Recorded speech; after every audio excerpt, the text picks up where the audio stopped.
Okay, so now we've seen three of the different types of loop structures available to us in Java, and we've taken a look at the flow of the data through that loop and how we can control those loops using counters. Now I think it's time to take a look at a coded example using TextPad. This particular example here asks us to develop an application that prints all numbers from 1 to 100. And in this example, we're also going to see how sometimes in Java it's beneficial to use the counter as part of our action. So let's take a look at that now. Develop an application that prints all numbers from 1 to 100. Okay, so here I have TextPad open. I have my new file and I've saved it as repetition1.java. Again, I'm not going to develop this application using an instantiable class. I'm just going to do it using the one class so that you can see the structure of the loop. We start all of our classes with our comment, so repetition1.java is the name of our file. The author is myself, Francis Sheridan. And then the date is the 5th of November 2013. We start our class, public class, repetition1. And then we have our main method header, public static void main string args. And close your brackets now if you're inclined to forget to close them later. So inside this method then, we're going to write the code that prints all of the numbers from 1 to 100. We're going to do it first using a for loop, and then we're going to take a look at the while and the do while loops. And I'm going to first just print a statement here, system.out.println for loop, so that when all of these different loops are running, we can see which one's which. Okay, so we're using a for loop, so we start with our keyword for and we open the round bracket. Now I mentioned that this is an example of how we can use the counter in our action. Our counter will count how many times the loop runs, starting at a number and counting one at a time until it gets to the final number. So in fact, we can use that counter as the number that we print each time the loop runs. So if I want to print from 1 to 100, when I initialize I should start it at 1. Now in the previous example we looked at, we started it at 0. It really doesn't matter where you start it. It's up to you how many times you want the loop to run and what you choose as your initialization and your termination. In this example, 1 makes sense because it's the first number I want to print, and I'm going to print the value of I. So int I equals 0. And we want to continue so long as I is less than or equal to 100. So I'm going to continue until I gets to 100, and once it goes over 100, then it's going to stop. I could write it like that, or I could say while I is less than 101. Either does the same job. Okay, you just have to be aware that they're all perfectly valid pieces of code. And then finally we have our progression. I equals I plus 1, which basically says take the value of I, add 1 to it, and store it in I. Okay, so our 1 becomes 2, then 3, then 4, all the way to 101.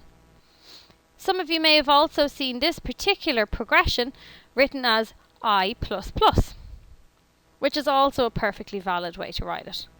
Or alternatively, it might have been written as I plus equals 1. All just the same way of doing the same thing, different ways of doing the same thing. So you pick one and stick to it, it's perfectly fine. I tend to go with the old-fashioned long way of doing it, I equals I plus 1, because later if I want to go up in increments of 2, it's easier to change. If I'm doing I plus plus, I have to revert back to this way if I want to go up in increments of 2, because plus plus only increases I by 1.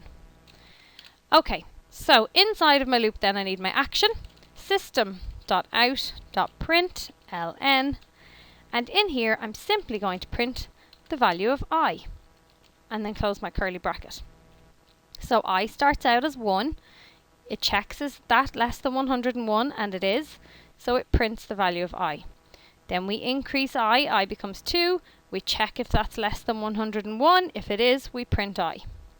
We increase it to 3, check if it's less than 101, if it is, we print I. And we go round and round and round until such a time as I reaches 101, and then it's not less than 101, so we don't print it. So let's compile this and check it. So Control and 1 to compile, and Control and 2 to print it out. And there you have it.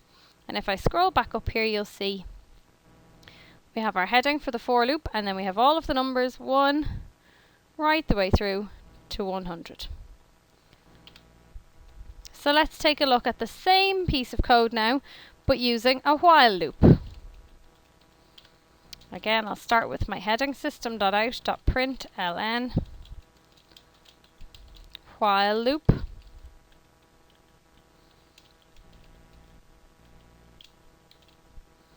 Okay.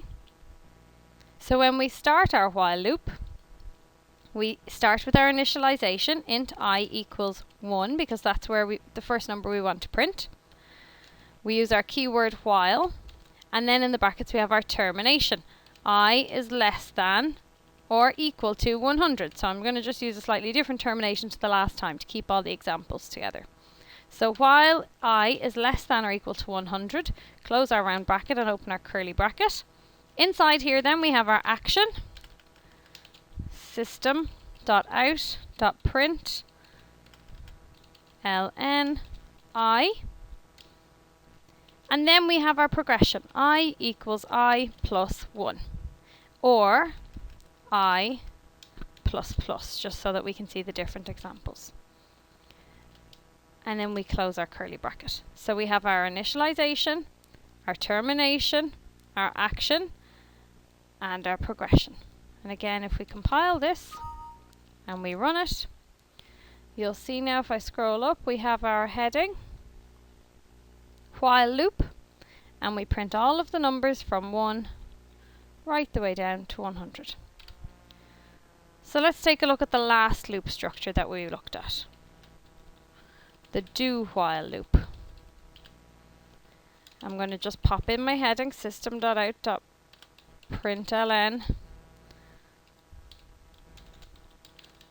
do while loop, and then we start our code. So again, with the do while loop, you start with your int I equals 1. We go on then and we have our keyword do, and we open our curly brackets. In here we do our action, system.out.println I. We have our progression, I plus equals 1, which is our third option for our incrementing by 1. We close our curly bracket, and then we have while and our termination, I less than or equal to 100. Don't forget your semicolon here. This here gives people a lot of problems because they tend to leave it out. Okay, so don't forget your semicolon at the end. So we have our initialization, we have our action, we have our progression, and we have our termination. Okay, remembering I plus equals 1 is the same as I plus plus or I equals I plus 1. You just choose one and stick to it, and you can't go far wrong. Let's compile this and take a look. Just a second. Okay, now it's giving me difficulties. See this error here, int I equals 1, and it's saying variable I is already defined in the main method. And this is true. Now the reason I didn't get this error the first time is as follows. Here, I declare I as part of the for loop. So this I only exists while my for loop is running. Here I declare I outside of the while loop. So now it exists for the entire main method. So when I come to use it again here, it's not allowing me to declare it again. Okay? Now if I wanted, given that it's already declared, I could just assign it a new value. But what I'm actually going to do is I'm going to do this last loop using j, purely because i's already been taken and for no reason other than that. So I'll change my initialization now is int j equals 1. I'm printing j, I'm increasing j by 1, and I'm checking my termination using the letter j. And that's just because j comes next in the alphabet, that's all. Okay, it works exactly the same way. So Control and 1 to compile, and if I do Control and 2, you'll see now if I scroll up, we have our header, do while loop, and we have all of our numbers printed from 1 to 100. Okay, So this is simply an application that uses a for loop, a while loop and a do while loop to print all of the numbers from 1 to 100. J is not something that's particularly attached to the do while loop, it's just what I used because the do while loop was last and I'd already used I. Okay, so don't get confused there. So you'll see, really, when we look at all three of these different loop structures, they're completely interchangeable. What we do with one, we can do with the others. And for the most part, they do the same thing, with one tiny exception. And that's what we're going to take a look at next.